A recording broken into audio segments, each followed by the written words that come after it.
when you're watching A Good Day to Die Hard. Now listen, this is one of those movies where if you took away a good and hard from the movie, that's how I felt about this movie. It's just die. I mean, this is by far the worst Die Hard movie ever. And that's saying something, you know what I'm saying? Everybody's allowed to not like what they not like, but this is just a huge disappointment all around because the premise, the idea was right there. It was so beautiful. It was such a great alley-oop, really, but instead they waste it. You know, I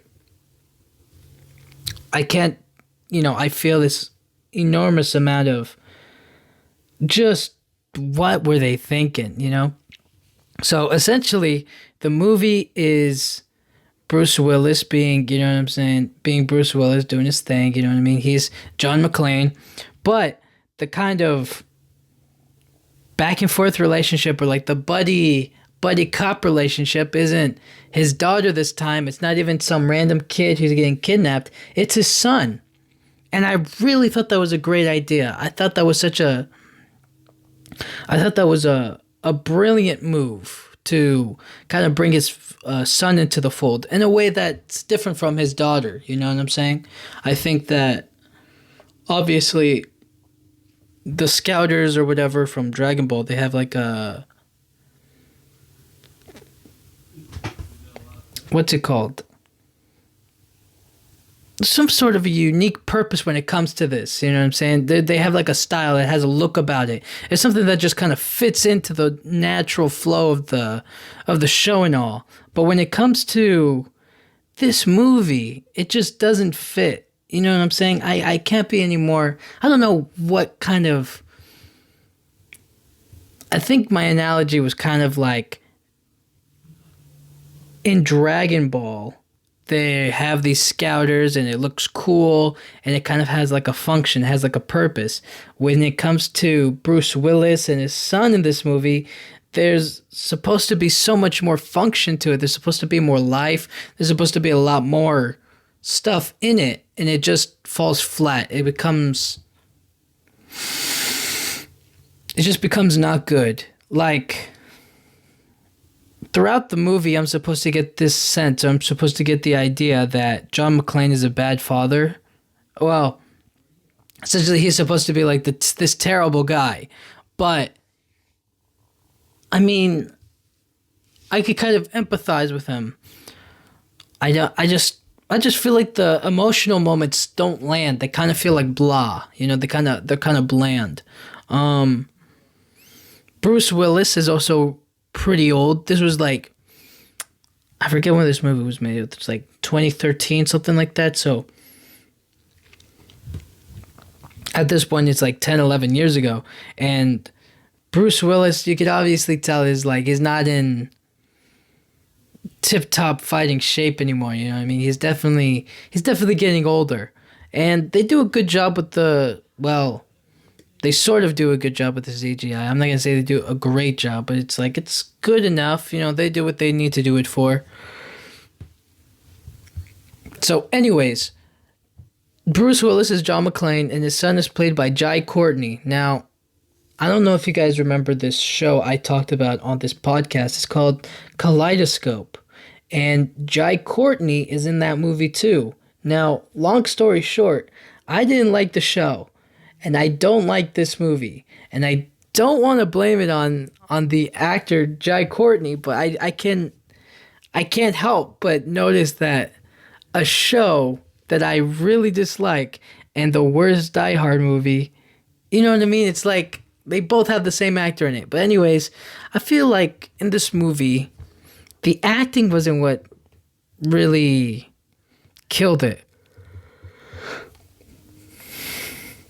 I think it's more so the overall writing. You know what I'm saying? It's like they just needed better writers on the movie. They didn't really go for it because there's a point in the movie where Bruce Willis and Jai Courtney, they are captured, trapped, like they are caught on the top floor of a building, and they are being held back by bad guys. And there's no reason for the bad guys to play around with them. It should just be straight up shooting at them in the heart, you know what I mean? But they keep on stalling. The bad guys like punching them in the face, like toying with them, like just like having fun punching them and stuff for no reason. And I just remember being like, why are they dead? There's no reason for it. And it just that was like a big punch in the face, because I was just like, if nothing else, he should like already be fighting them. You know what I'm saying? But it just didn't work out that way. So when it comes to this movie, there's so many issues wrong with how they try to set things up. So Bruce Willis is still a New York City cop.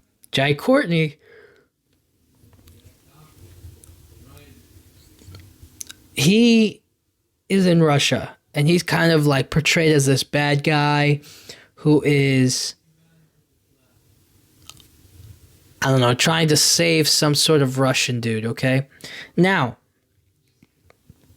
Jai Courtney, because he's like in trouble, or like he's in deep trouble in Russia, they kind of make him out to be like this sort of criminal. And John McClane, because he's a cop, kind of keeps up with like what's going on with his son, and he realizes that, okay, my son is going to prison, he's going to be sentenced in Russia, I'm going to try to go to Russia and talk to him. So it's actually Bruce Willis's motivations are actually pretty kind of heartfelt. He's doing it for his son. Jai Courtney, as we realize later on in the movie, is just a CIA agent.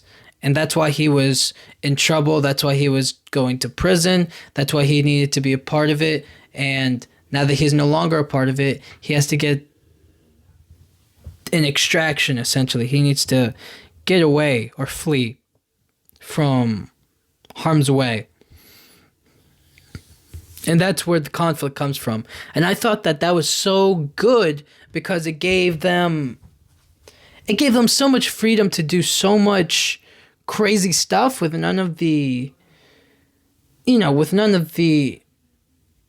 guilt of like hurting people. But as we'll see, just because it's Russia doesn't mean they don't mess up or they don't hurt people. There is a big action car sequence. There's like a huge chase. Like, that's like the first thing in the movie. That's kind of what brings Bruce Willis and Jai Courtney together.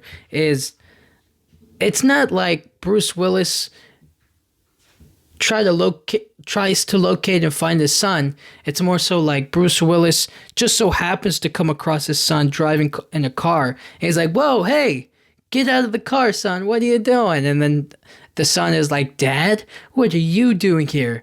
Oh my gosh, I have to drive away. And then it's just kind of Bruce Willis going back and forth with Jai Courtney, beating up or getting into this big chase against the Russians. And then it's Bruce Willis saving Jai Courtney. It's Jai Courtney saving Bruce Willis. And then it's just kind of like this. It feels so fake, the feud that they have in this movie. It doesn't feel real. It doesn't feel right, if that's the right word. Like, there's obviously conflict between them. There's a reason why they don't kind of talk to each other. But in this movie, it doesn't feel... The silent treatment is not felt, or the lack of dialogue between the two of them is kind of just generic. The lines just don't hit the same. And I honestly don't know why. Now, obviously, I think it's easy to point the finger at, both of them and just say that they're bad actors. But I don't think that's true. I think the reason why this movie didn't really work is because of the dialogue and the situation that they were put in. It didn't really have that oomph that I was looking for. Because I definitely think that they had so much potential with the premise and what was going on. It just felt like after everything, it didn't come across as smart or brilliant or all that possible. You know what I mean? It just felt like, okay, they're just sitting down talking, and they're not really doing anything, and they're kind of just winging it, and then they save the day, they do everything. It doesn't feel right.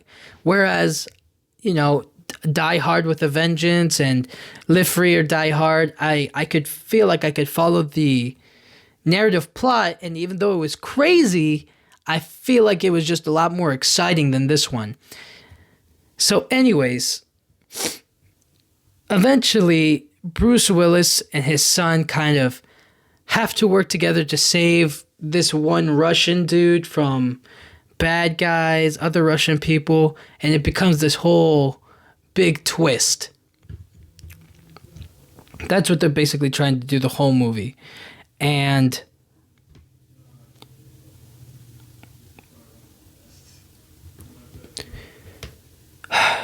okay, so the movie kind of just what's the right word for it? It kind of just drags. It just feels like I understand what they're doing. I just don't like that that's what they're doing, if that makes sense. It feels so... It's like stepping into a sinkhole, you know what I mean? Filled with water, and you don't know it's a sinkhole, and then you get your shoe and your feet all wet and dirty. It's just like, what was that? You know what I mean? What they took a misstep with the direction of the movie, and I was just... I mean... I really don't know what to... Okay, so the guy that they're protecting is supposed to... Alright, it's all coming back to me now. Alright, so Jai Courtney, at the beginning of the movie, is supposed to protect this prisoner. He has information on a politician that Jai Courtney and the CIA want to expose him. Now, in order to get that file, they have to get a key, and then from that key, they open a vault, and then that vault has the file. They get the file, and that's the end of it all, right? So, Bruce Willis and Jai Courtney are trying to save this guy, trying to protect him until they get the key, until they go to the vault, and then they get the file out, right? Seems simple enough. Seems pretty simple, right? Then they come across some bad guys, and then it just feels like they get taken hostage, Jai Courtney and Bruce Willis, and they kind of have like a little bit of bickering banter back and forth between the two of them. But it just... Overall, it just feels like it was stalling for time. There's so many moments, so many scenes in the movie that feel like they're just stalling for time. They're just dragging out the scene for, I don't know, comedic effect, or for just to blatantly show the audience like, oh, they're going to get out of this, or this is what's going to happen right now. Like, it doesn't feel like it works. So the bad guys have Bruce Willis and they have Jai Courtney, and they could literally kill him. They're on their knees. Their guns are down. They don't have a chance to escape. They're basically surrounded, and Jai Courtney pulls out a knife and cuts himself free of his restraints, and then him and Bruce Willis kill everybody. What is that? Like, they have it right there, and yet they choose to beat them up and to punch them. It's like there's no need for that. I don't know, dude. A Good Day to Die Hard is just... It's one of those...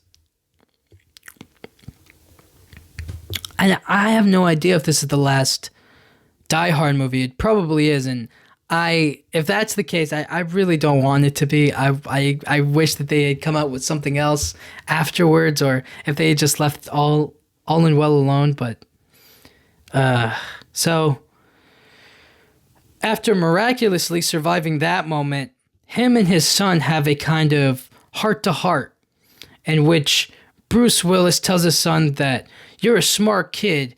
what do we do to stop these bad guys? What can we do, son? We're in this together. I have your back. And Jai Courtney's like, I love you. Well, not I love you, but he's like, okay, Dad, I have a plan. I know what we can do. We're going to do this together. It's you and me. And then it's Bruce Willis and him teaming up to like get away and find the bad guys. So then the movie takes a twist. The person that they were trying to protect was actually the bad guy all along. There is no file on the politician. There is just uranium, or, you know what I mean, some sort of element like uranium that they're going to sell.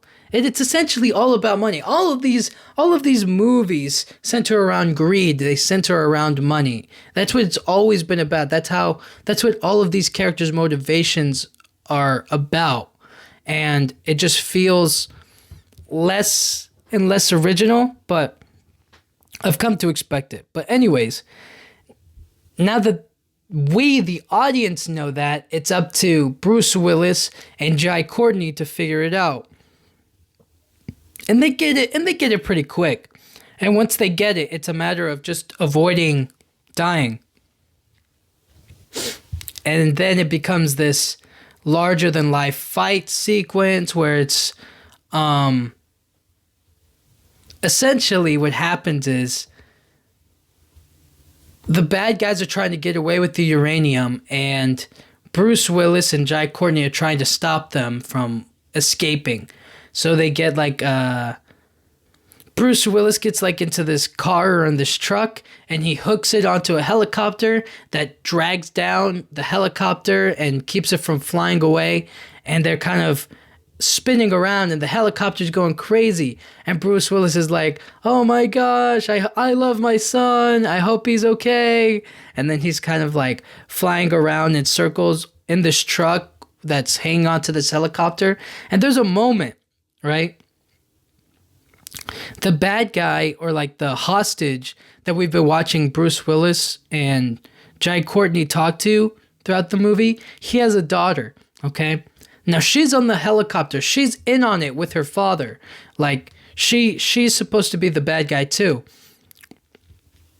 And there's a moment in the movie where she's about to die. Like her father just got shot and killed, and she's about to die, and she's on the helicopter spinning, and it looks like she's laughing. I don't know. It literally, the acting from that actress, she looks like she's laughing. Like her dad just died. It doesn't feel like she's crying. And the way that she's speaking, she's kind of like, ha ha ha ha. You know what I mean? It's like half laugh, half cry. I was like, what was that? It was so bizarre. So after that, Bruce Willis and Jai Courtney kind of escape. They kind of make it through harmed, but safe. You know what I mean? They get some cuts and bruises here and there, but in the end, you know, they make it through. And I don't know, dude. I just feel like there was so much they could have done with it. And it's a shame. It's a real crime what they did to the story and what the dialogue that they spoke. Because I know for a fact, if given the chance between better dialogue and the garbage that they said in this movie, they would choose better. A new draft of the script needs to be made. That's all I'm saying. And you know what else they needed? They definitely needed the whole family together. They needed Mary Elizabeth Winstead. You know what I mean? I can't believe she wasn't in this movie. It's just, I think a good movie would be like the whole family coming back together and they have like this big argument. You know what I mean? I think it would be a lot of like Bruce Willis versus the family, and then maybe the mom versus the family, and then the brother versus the family, and then the sister versus the family. It just feels like that dynamic would be so good if, you know, obviously they could have that moment together, but they don't, you know. It's always about like the action behind it. So where do I after watching all of these, Die Hard movies, where do I really rank them all? Where do I put them in the scaling? So, how many is that? Is it like 5, 6? Okay. Let's say at the bottom, at the dead bottom, it has to be A Good Day to Die Hard. There is no way that movie... I mean, what were they thinking? I honestly feel like Live Free or Die Hard was like a good way to end the movie. It was so much more epic. There was so much more intensity. They felt like, yes, it was cheesy and yes, it was all over the place, but I honestly felt like it really captured John McClane's essence a lot better than this movie did. And it also had a more juggle of characters. I don't think that this last one was juggled characters that well in the same way. And there were fewer of them. I don't know. And I also didn't mention this, but Bruce Willis kind of messes up Russia. Like, he hurts people. Like, he's driving over cars. Like, during his chase, he's driving over cars and people are like getting crushed. And I'm supposed to like not care. I'm like, what is going on? He's causing huge, massive amounts of damage. And there's no way he wouldn't be arrested, him and his son. But just because his son works for the CIA, it's like they get away scot-free. I don't know, dude. It's crazy. But yeah, A Good Day to Die Hard, number 5 at the bottom. Number 4, I give it to the first Die Hard. It's good, but it's not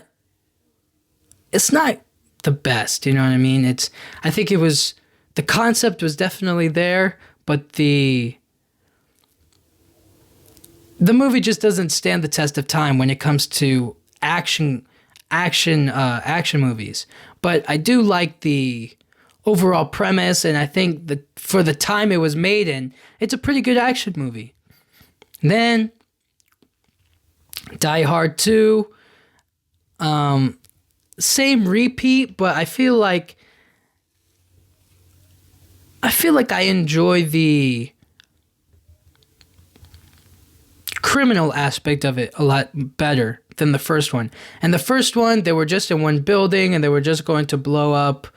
They were just going to kill people in one space of the building. It didn't feel like there was a lot of room to work with. Whereas in this airport, it was like, people are on a plane and they're about to land and they're going to die. And it's John McClane's wife as well. And it's John McClane running all over the airport, fighting and trying to save people at the same time. It just feels like there's more. They do it bigger and they do it better in the second one, Then for number 2, I'll say Die Hard with a Vengeance, and then number 1 goes to Live Free or Die Hard. Now, why did I choose Die Hard with a Vengeance for number 2? Die Hard with a Vengeance. It really is the best ending for like a Die Hard trilogy, in a sense, if that makes any sense whatsoever. Like, in terms of those 3 movies, it completes the story of John McClane in the most badass way possible. And it also kind of concludes his beef with Alan Rickman's character and whatnot. You know what I'm saying? Jeremy Irons is fantastic in it. I just don't like the reason why I give Live Free or Die Hard more of an edge over Die Hard with a Vengeance is because Die Hard with a Vengeance is repeating the same old, like, sort of the same old characters. I don't like the way that they ended the movie. Like, I feel like it should have been all in one day. Instead, it makes it seem like the day ended, the bad guys won, they got away. John McClane at the last minute figured out their secret evil plan, caught Jeremy Irons about to have sex in bed, and then he gives like a witty, quick bit, you know what I mean? And then he talks to his wife, and it just didn't work. But what I give the Die Hard with a Vengeance credit for is the creativity, the characters. Like Samuel L. Jackson was a very interesting addition to the cast. I thought he did fantastic. I like the riddles that they had to do, and the like how it kind of is thought provoking for the audience to like try to figure out. I liked the action was really good. I thought that I thought Bruce Willis's dynamic with Jeremy Irons was very interesting as well. I just felt like they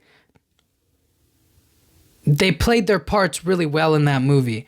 And then Live Free or Die Hard, I mean, it's Mary Elizabeth Winstead, you know what I'm saying? It's like, how does it get any better than that? You know what I mean? I like the movie because it introduces the digital aspect of it and like the old school vibe of Bruce Willis tackling the digital age, tackling like that old school and new school. How does it all fit? I feel like it really just fit a lot better for me. It felt like Bruce Willis was hugely personally invested in saving his daughter. He was invested in this kid that he just met. He was very witty. He had great action scenes and moments.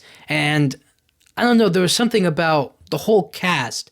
Maggie Q was in it, Timothy Olyphant, Justin Long, obviously Mary Elizabeth Winstead. I just feel like it just captured the essence of Die Hard so much better than... It was over the top and crazy, don't get me wrong, and it was so unfathomable what was happening, but at the same time, I just appreciated it. I was like, you know what, they're going for it, it's crazy, and I kind of like it. And I thought it was kind of badass where Bruce Willis shoots himself to kill the bad guy, and then Justin Long at the last second kills the bad guy and saves the girl. And I don't know, I just enjoyed all of that. I really did. And it's obviously what sparked the idea for A Good Day to Die Hard, where it's like, it's not the daughter this time, it's the son, and they're badasses together. And then it sinks. It had so much potential. Him and his son wreaking havoc in Russia to save somebody, brilliant. You know what I mean? But the execution of it just didn't stick the landing for me. And I just, when you're watching A Good Day to Die Hard, don't watch it. I recommend that you don't watch it, or maybe just watch the car chase and then watch the final fight. And that'll be legit all of the action that you really need from the movie. And then just know that from between the car crash and the time where they blow up that helicopter and stop the bad guys, that they have probably like 3 heartfelt moments that fall flat. That just, you know what I mean? You could just come up with your head like any other dialogue they could talk about that connects them. So yeah. Anyways, guys, thank you guys so much for listening. I'll talk to you guys all next time. Thank you.